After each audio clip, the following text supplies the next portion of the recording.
अगर यहाँ अटेंशन हो जाओ, यहाँ सावधान हो जाओ, मन लगा के श्रवण करो। जज साहब ने अपराध किया तो पुलिस छोड़ेगी नहीं, पकड़ेगी, जेल भेजेगी। अपराध सिद्ध हुआ तो जज साहब को भी सजा होगी। अब जज तो नहीं रहे, अपराध किया, अपराधी बन गए। यहां पर एकल बात कही जाती है, दोगलेपन की बात हम नहीं कर सकते। आना हो तो आओ, ना ना आपकी मर्जी, आपकी मर्जी है। भले ही हम हरकारा चौकीदार बन के बात करते हैं, लेकिन हरि परमात्मा के नाव में बैठ गए तो भव से बेड़ा पार हो जरूर होगा, जरूर होगा। न होने का तो सवाल ही नहीं। अपनी नौका में बैठे रहे तो आप जाने, आपका जाने काम। तो इससे स्पष्ट जाहिर हो गया, जहां जज साहब का जिक्र आया, स्पष्ट जाहिर हो गया। सजा देने वाले ने अपराध किया, उनको भी सजा भोगनी पड़ी। इससे प्रतीत होता है पूरे ब्रह्मांड में कर्म का खेल था, है और रहेगा। कर्म की मार से जगत में कोई बच नहीं सकता। राजा हो चाहे रंग बली हो चाहे औलिया, संतरी हो चाहे मंत्री, अधिकारी हो चाहे कर्मचारी, कोई भी हो, कर्म के भोग से कोई नहीं बच सकता। बात आगरा की चल रही थी, जो उन्होंने किया है, भगवती बनी है, विश्व मोहनी बनी है। मैं निराकारी विश्व मोहनी बन के आया हूं। वो लोग मौजूद हैं जिसके परिवार गए, उन्होंने बताया। तो देखो सीधी सी बात है, बात द्वापर की होती है।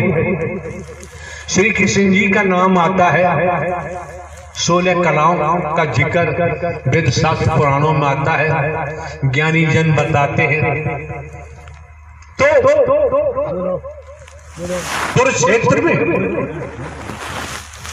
कौरवों और पांडवों में युद्ध चल रहा है, संग्राम चल रहा है।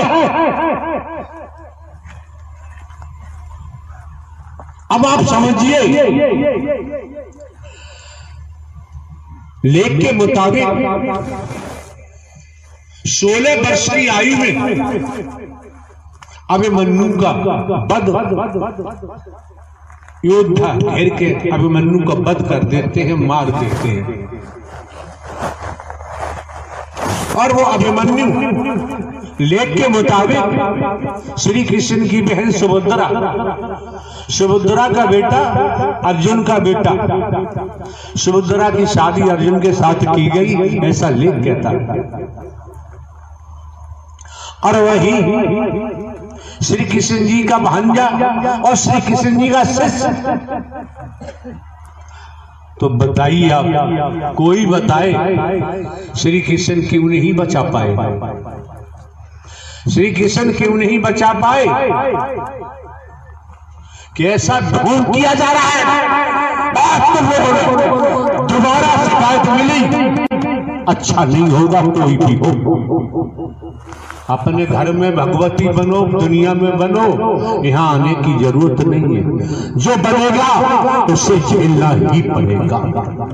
क्यों क्यों क्यों क्यों? हमारे द्वारा पूर्व में भी कहा गया है, पूर्व में भी कहा गया है, जन्म लेने वाला मरने वाला न परमात्मा था, न है और न ही होगा।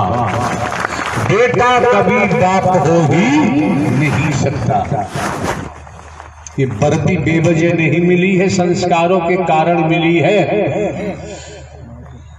फिर देखो, मुनि वशिष्ठ पंडित ज्ञानी, वेद ज्ञानी जन, संत जन वशिष्ठ जी को ब्रह्मा का अवतार मानते हैं।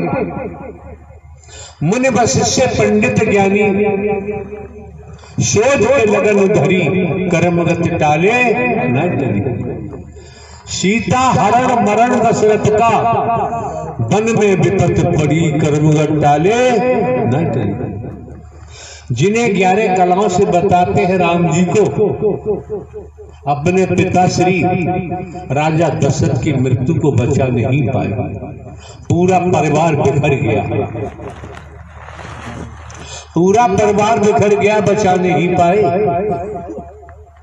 हम देखें, हम कंचन कामनी में फंसे हुए हैं, हम मोह में फंसे हुए हैं, ममता में फंसे हुए हैं, लोभ में फंसे हुए हैं, अहम में फंसे हुए हैं, काम वासना में फंसे हुए हैं। हम मैं मेरी अपने पराई में फंसे हुए हैं, भेदभाव में फंसे हुए हैं। तो वेदों में, शास्त्रों में, पुराणों में वैदिक काल का इतिहास बताता है, दसियों हजार या दसियों हजार वर्षों तक ऋषि मुनियों ने तपस्या की, जिनकी तपस्या की उनका दर्शन नहीं पाया।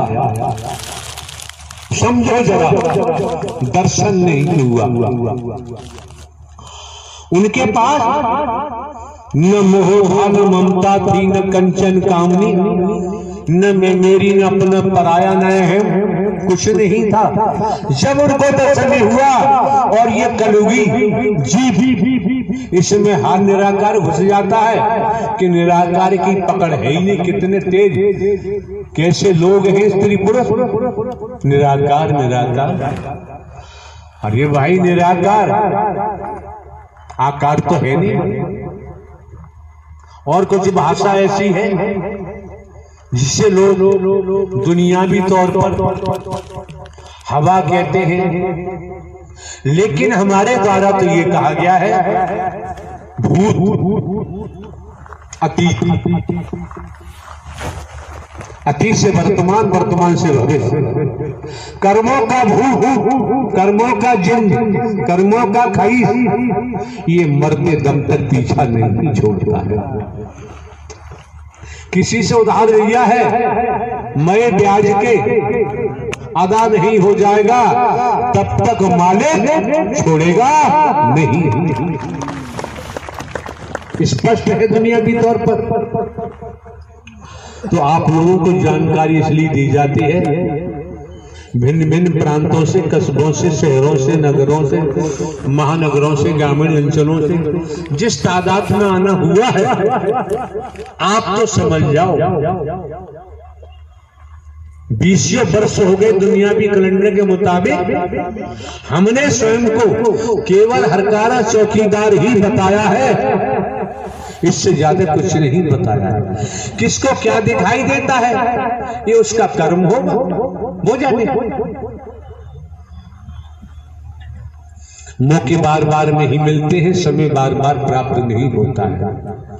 दूसरे समझ सकते हैं आज का युग झूठों का है, आज का युग झूठों का है, झूठों का बोलबाला है दुनिया में। टूट रूपे और झूठ के साथ साथ कंचन कामनी और भेद, 4 पॉइंट। ये विष है महाविष, ये हलाला है हलाहल, संपूर्ण जगत में छाया हुआ है। मौके बार बार नहीं मिलते हैं, समय बार बार प्राप्त नहीं होता है। दूसरे समझो, अगर तुम्हारे बेटा बेटी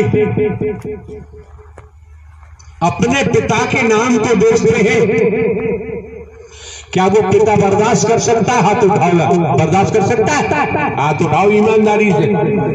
जब आपके बेटा बेटी आपके नाम को बेचते हैं, आप बर्दाश्त नहीं कर सकते। साकार हरि परमात्मा का जो नाम बेच रहे हैं, तो ये हरकारा चौकीदार बर्दाश्त नहीं कर सकता।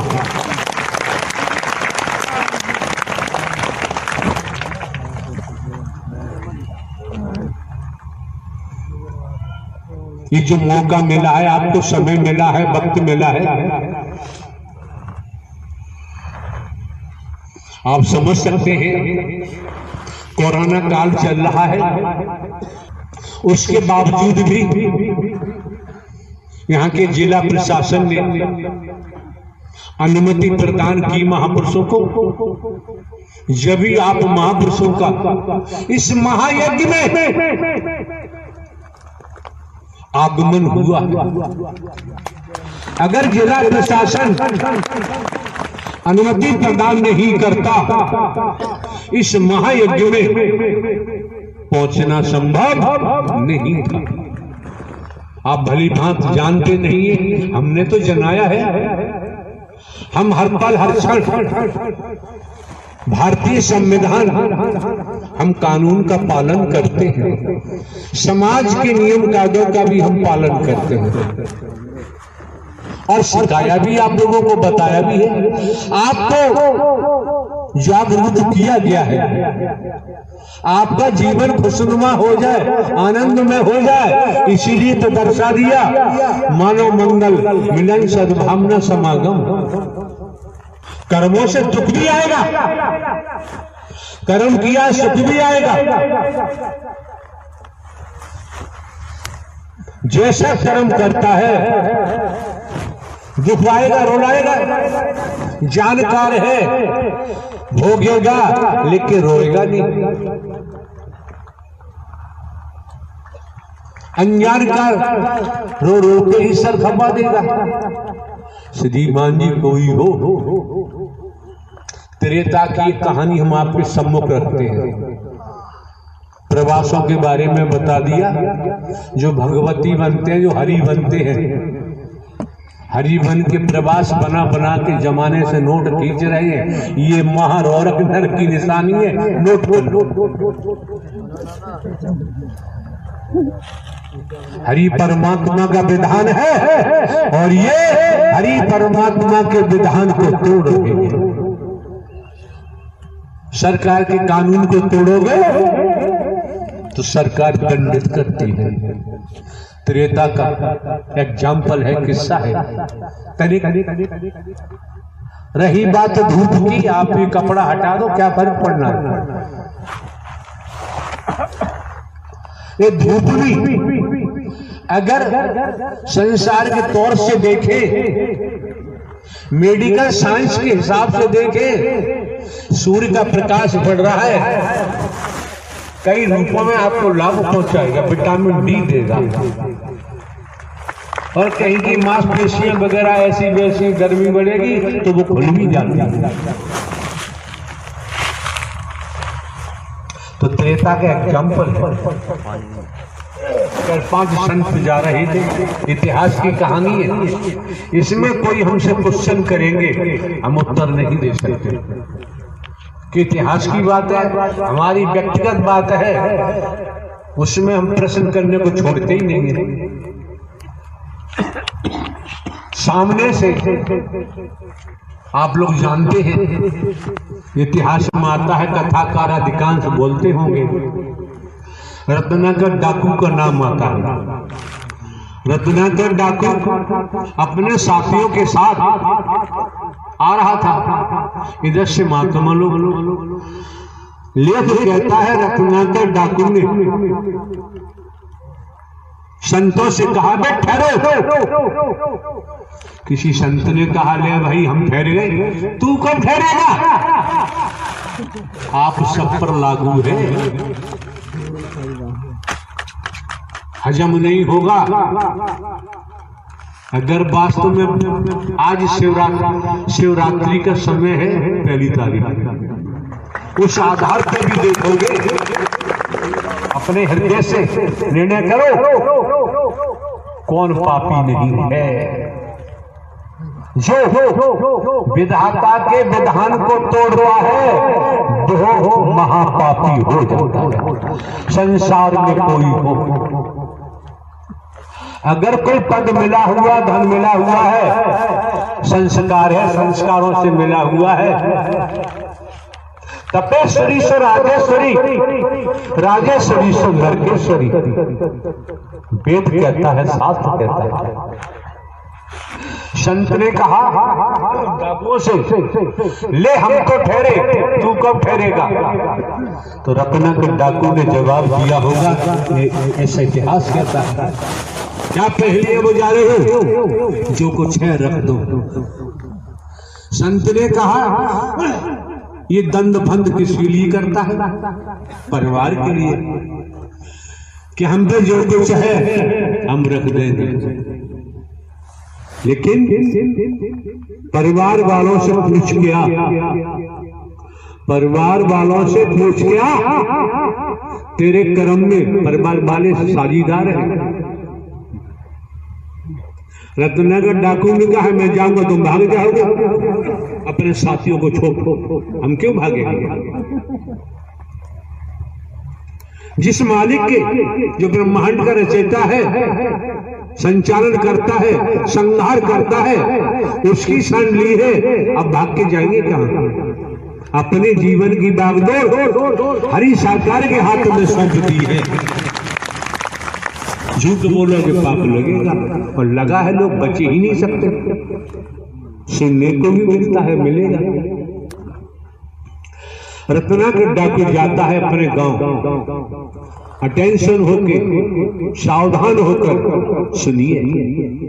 छोटी छोटी बातें अगर हम स्वीकार कर लें, कर्म में डालें, तो हमें ऊंचाइयों तक पहुंचा देती है।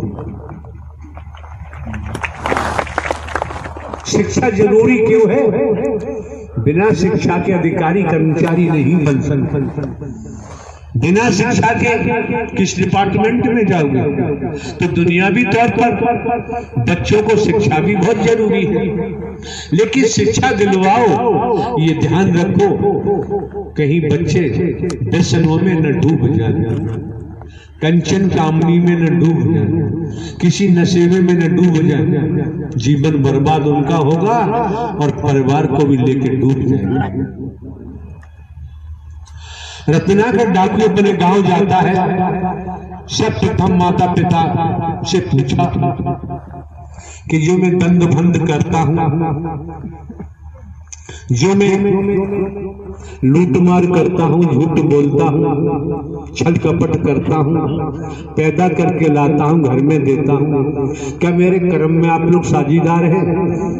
माता पिता ने बड़े शालीनता से कहा, देख भाई, हमें खाने पहनने से मतलब है, तेरे कर्म से हमारा कोई लेना देना नहीं। ये गोस्वामी तुलसीदास जी कृत रचित रामायण का लेख है। पत्नी से पूछा कि जब मैं दंड भंड करके लाता हूँ, चोरी चपोरी लूटमार छल कपट करके और घर में देता हूँ, क्या तुम मेरे कर्म में साझीदार हो? पत्नी ने कहा, देखो सुनो जी, हमें खाने पहनने से मतलब है, तुम्हारी जिम्मेदारी है, हमें तुम्हारे कर्म से कोई लेना देना। ये शास्त्र का किस्सा है।